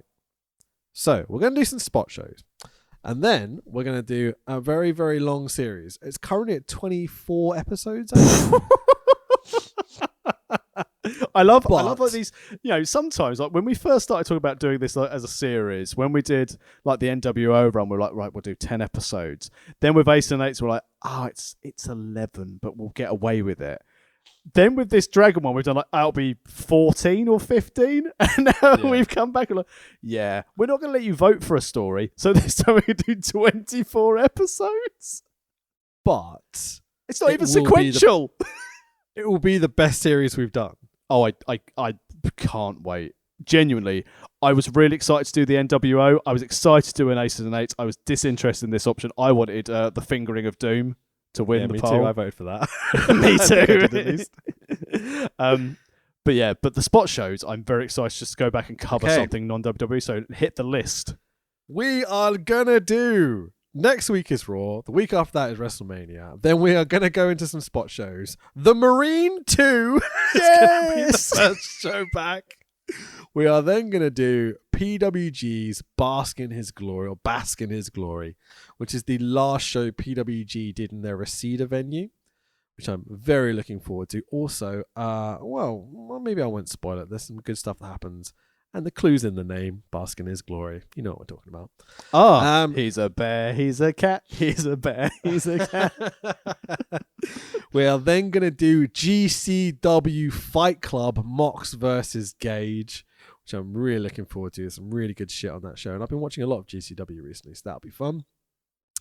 We're then going to do, I think I've told you all three of these. So we're going to do WWE Legends House, the first episode, which will be one of a series that will occasionally come back to Legends House episodes and do. I am very disappointed though. It's I'm kind of glad it's episode 1, but not something later in the series.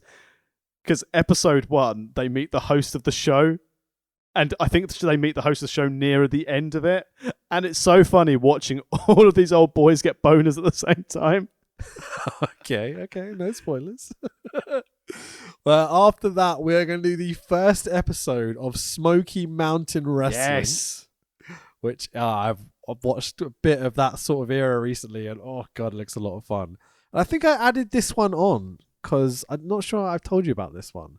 I would also like to do WWF Insurrection 2000. Oh, Jesus Christ, I remember that show. Fuck me.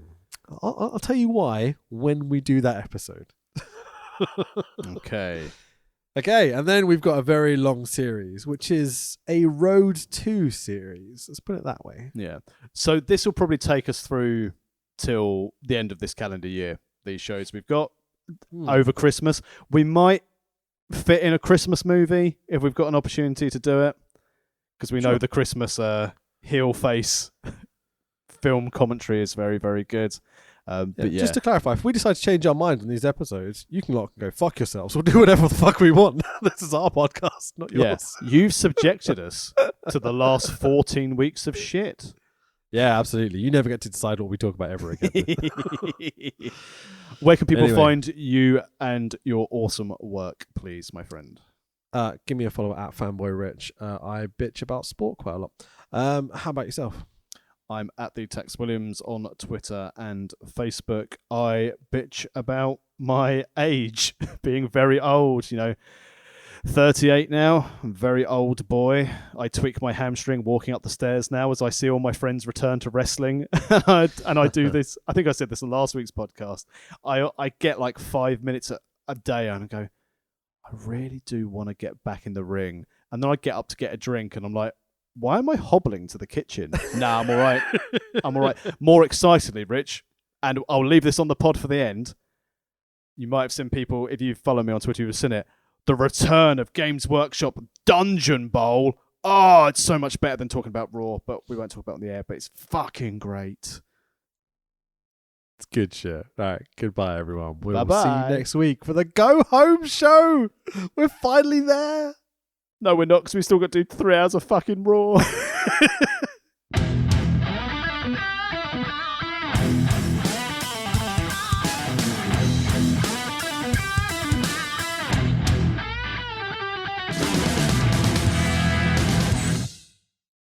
louder you guys are, the better the wrestlers will perform for you tonight. And that's why I kicked your leg out of your leg.